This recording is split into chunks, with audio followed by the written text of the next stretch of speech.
ঐক্য, সংস্কার, নির্বাচন নিয়ে দুদিনের জাতীয় সংলাপ শুরু শুক্রবার। আমি মনে করি যে এটি একটি অত্যন্ত ভালো আয়োজন, যে আসলে জাতীয় ঐক্য, সংস্কার এবং নির্বাচন এই বিষয়ে বিভিন্ন রাজনৈতিক দল তাদের মধ্যে মতপার্থক্য আছে, নানা দৃষ্টিভঙ্গি আছে। সেগুলো যদি মুখোমুখি তারা আলাপ আলোচনা করেন, তাহলে কিন্তু সেই জায়গাগুলো একটি ঐক্য প্রতিষ্ঠিত হবে। এবং ঐক্য প্রতিষ্ঠিত হওয়ার দরকার এই কারণে যে কমিশনগুলো অনেক রকম সুপারিশ করবে, কিন্তু রাজনৈতিক দলগুলো যখন নাকি নির্বাচন হবে, ক্ষমতায় আসবে, যদি জাতীয় ঐক্য স্থাপিত না হয়, তাহলে সেই সুপারিশগুলো বাস্তবায়িত হবে না। অতীতে বহু সুপারিশ হয়েছে, কিন্তু জাতীয় ঐক্য না থাকার কারণে সুপারিশগুলো বাস্তবায়িত হয়নি। সেই প্রেক্ষাপটে একটা জাতীয় সংলাপ, যে সংলাপে মানে সকল রাজনৈতিক দল, এখন সকল রাজনৈতিক দল বলতে আওয়ামী লীগ এবং তার দোসরদের কথা চিন্তা করে লাভ নেই, তারা আউট অফ সিন, তারা জাতীয় ঐক্যের মধ্যে নেই এবং তারা কখনো চেষ্টাও করেনি। সুতরাং তাদেরকে বাদ দিয়ে বা তাদেরকে একপাশে রেখে বাকিরা যদি ঐক্যবদ্ধ হয়, তাহলে এটাই হবে বাংলাদেশের সবচেয়ে বড় রাজনৈতিক ঐক্য। রাজধানীর শুক্রবার শুরু হবে রাজধানীর খামারবাড়ি কৃষিবিদ ইনস্টিটিউশন বাংলাদেশে সকালে শুরু হবে এই সংলাপ। আগামী শনিবার এই সংলাপ শেষ হবে। এই সংলাপ থেকে নির্বাচন ও সংস্কার বিষয়ে ঐক্যমত্যে পৌঁছানোর চেষ্টা করা হবে। সংলাপে উদ্বোধনী অনুষ্ঠানে ভাষণ দেবেন, বক্তব্য দেবেন অন্তর্বর্তী সরকারের প্রধান উপদেষ্টা অধ্যাপক মোহাম্মদ ইউনূস। সংলাপে অন্তর্বর্তী সরকারের উপদেষ্টা, গণ অভ্যুত্থানের পক্ষের বিভিন্ন রাজনৈতিক দলের শীর্ষ নেতারা, ছাত্র নেতারা, নাগরিক সমাজ ও বিভিন্ন শ্রেণী পেশার প্রতিনিধিরা অংশগ্রহণ করবেন। জুলাই অভ্যুত্থানে আহত ও শহীদ পরিবার সদস্যরা এতে বক্তব্য দেবেন। Forum for Bangladesh studies FBS নামের একাডেমিক বিশ্লেষক ও গবেষকদের এই প্ল্যাটফর্ম এই জাতীয় সংলাপের আয়োজন করতে যাচ্ছে। বৃহস্পতিবার বিকেলে KIB-তে এক সংবাদ সম্মেলন করে FBS এসব তথ্য জানিয়েছে।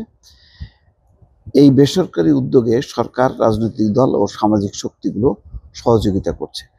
জাতীয় এই সংলাপের উদ্বোধনী অনুষ্ঠান শুরু হবে শুক্রবার সকাল 9:30টায়। তাতে প্রধান অতিথি হিসেবে বক্তব্য দেন ডক্টর মোহাম্মদ ইউনূস। বিশেষ অতিথির বক্তব্য দেবেন অধ্যাপক আবুল কাশেম ফজলুল হক ও অর্থনীতিবিদ মুশতাক হুসাইন খান। এতে সমাপনী বক্তব্য দেবেন সংবিধান সংস্কার কমিশনের প্রধান অধ্যাপক আলী রিয়াজ। এরপর সংলাপের প্রথম দিন 2 অধিবেশন অনুষ্ঠিত হবে।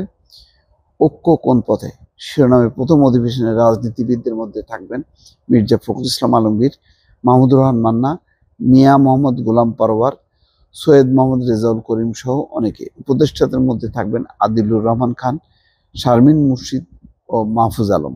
আরও থাকবেন ফরাদ মাজার, সলিমুল্লাহ খান, বদিউল আলম মজুমদার, হোসেন জিল্লুর রহমান, দেবপ্রিয়, নাসিরউদ্দিন পাটোয়ারি প্রমুখ। রক্তের ঋণ ও ঐক্যের আকাঙ্ক্ষা শিরোনামে দ্বিতীয় অধিবেশনে বক্তব্য দেবেন উপদেষ্টা নাহিদ ইসলাম এবং বৈষম্য বিরোধী ছাত্র আন্দোলনের আহ্বায়ক হাসনাত আবদুল্লাহ সহ আরও অনেকে। সংলাপের দ্বিতীয় দিনে গুম খুন থেকে জুলাই গণহত্যা বিচারের চ্যালেঞ্জ, সংস্কারের দায় ও নির্বাচনের পথরেখা এবং ভূ রাজনৈতিক বাস্তবতায় বাংলাদেশের স্বার্থ নিরাপত্তা শিরোনামে 3টি অধিবেশন অনুষ্ঠিত হবে। এসব অধিবেশনে উপদেষ্টা ব্রিগেডিয়ার শাকত হোসেন, অধ্যাপক আসিফ নজরুল এবং তৌহিদ হোসেন। রাজনীতিবিদদের মধ্যে থাকবেন আমির খসরু মাহমুদ চৌধুরী, নজরুল ইসলাম খান, আবদুল্লাহ মোহাম্মদ তাহের, জুনায়েদ সাকিব প্রমুখ। সংবাদ সম্মেলনে দৈনিক ইত্তেফাকের নির্বাহী সম্পাদক সালেউদ্দিন বলেন, এই সংলাপের মূল কথা ঐক্য, সংস্কার ও নির্বাচন সহ অনেকগুলো সংস্কার কমিশন করা হয়েছে। এই সংস্কারের ভবিষ্যৎ নিয়ে রাজনৈতিক দলগুলো তাদের অভিমত ব্যক্ত করবেন। তাদের আলোচনার আলোকে একটি ঐক্যের জায়গা খোঁজার চেষ্টা করা হবে। তারপর যৌথ ঘোষণা দেওয়া হবে যে কি কি বিষয়ে ঐক্যমত্য হলো। সালাউদ্দিন বলেন, হয়তো একটি সংলাপে সমাধান হবে না, তারপরে সংলাপ সরকারিভাবে প্রধান উপদেষ্টার উপস্থিতিতে হবে, তখন সব কমিশন প্রধান এই সংলাপে অংশ নেবে।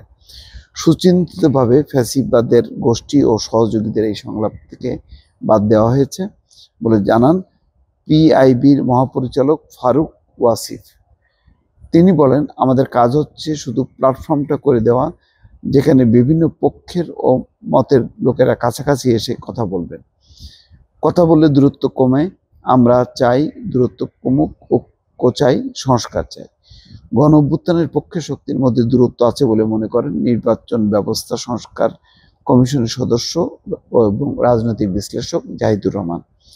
সংবাদ সম্মেলনে তিনি বলেন, দূরত্ব কতটা আছে এবং সেটি কিভাবে সমাধান করা যায় তা দেখার চেষ্টা করা হবে এই সংলাপে। এফবিএস এর সদস্য সাংবাদিক মনির হায়দার বলেন, কমিশনগুলো অনেক সুপারিশ করতে পারে, কিন্তু জাতীয় ঐক্য না হলে এসব সুপারিশ বাস্তবায়িত হবে না। সংস্কার করতে হলে জাতীয় ঐক্য প্রয়োজন।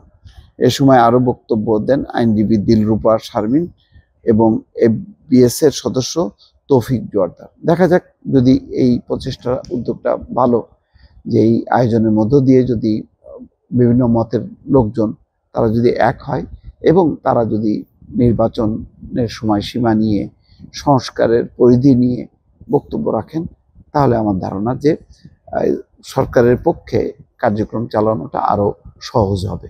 দর্শক ভালো থাকবেন, আল্লাহ হাফেজ।